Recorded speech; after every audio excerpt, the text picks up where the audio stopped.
एक गांव में एबोस नाम का लड़का रहता था। वह कम बोलता और अपने काम से काम रखता था। उसके साथ के सभी बच्चे उसको छेड़ते थे, लेकिन उसका एक दोस्त सुनील उसका साथ देता था और उसकी मदद के लिए हमेशा तैयार रहता था। एक दिन वह सोकर उठा तो तभी सुनील उसे स्कूल को बुलाने आ गया। उसने कहा, चल जल्दी चल, अभी अभी संध्या गई है। आगे दोनों घर से निकले तो उनके क्लास के बच्चे उन्हें छेड़ने लगे और कहने लगे, कहाँ चले दोनों बैटरी। एबोस को उन पर गुस्सा आया, लेकिन सुनील ने उन पर ध्यान न देने को कहा और दोनों आगे निकल संध्या के साथ में चलने लगे।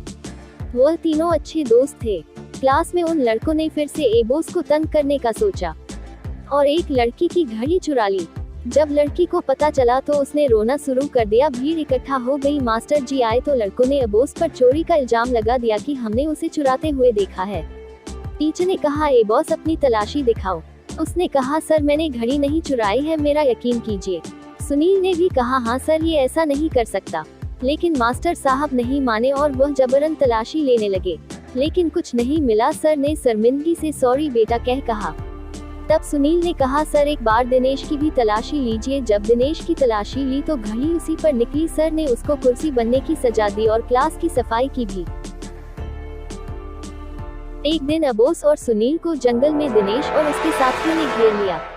दिनेश ने कहा, आज मैं अपनी बेइज्जती का बदला लेकर रहूंगा। हम दोनों में जो हारेगा उसे जीतने वाले का कहा मानना पड़ेगा, वो भी पूरा साल। सुनील ने कहा, ना ना ना भैया, हम कोई हर जीत ना खेल रहे।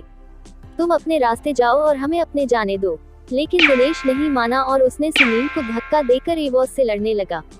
उसे नहीं पता था एबोस फाइट करना सीख रहा था। उसे अच्छे से आता था दुश्मन को धूल चितना। सुनील ने भी उसे नहीं रोका और बोला, जैसी तेरी मर्जी। दोनों में फाइट चलने लगी। दिनेश को बहुत ही पीटा।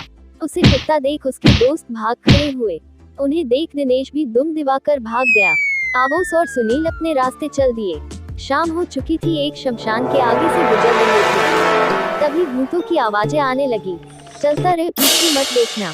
सुनील ने कहा, अच्छा है, ये शमशान रेलवे लाइन वाला नहीं है। सुना है वहाँ शाम होते ही भूतों से भरी ट्रेन आती है और इंसानों को खा जाते हैं, और यहाँ शमशान के पास से रात में कोई गुजरता नहीं है। एबोस डरते हुए बोला, ये सब बातें बताकर क्यों डरा रहा है। तभी गेट आ गया। उस पर लिखा था लाइन वाला शमशान घाट। ये पढ़कर दोनों ने एक दूसरे की तरफ देखा और कांपने हुए बोले, ये तो वही है। कहाँ आ गए हम। तभी थोड़ी दूर पर एक भूत नजर आ गया और वह दोनों की तरफ बढ़ने लगा। दोनों कांपने लगे और चलते रहे। फिर भूत आगे आ गया। एबोस ने हिम्मत दिखाई और बोला, अगर मरना ही तो साले से लड़के मरेंगे। जैसे ही उसने निडर होकर भूत पर हमला किया तो वह चकरा गया और कहने लग, ये इंसान कैसा है, डरता ही नहीं। भूत उल्टे पैर भागने लगा। एबोस भी उसके पीछे भागने लगा। भागता कहा है, रुक। एबोस ने जैसे ही उसे पीछे से पकड़ा तो उसका नकाब ही हाथ आया और वो भाग गया। वह कोई गांव का आदमी था जो सभी को डराकर उनका पैसा ले लेता था। फिर एबोस और सुनील अपने रास्ते चले गए। जब ये बात गांव में बताई तो सभी लोगों ने उनकी खूब तारीफ की। वीडियो को कर दीजिए और चैनल को सब्सक्राइब भी कीजिए। वीडियो देखने के लिए धन्यवाद।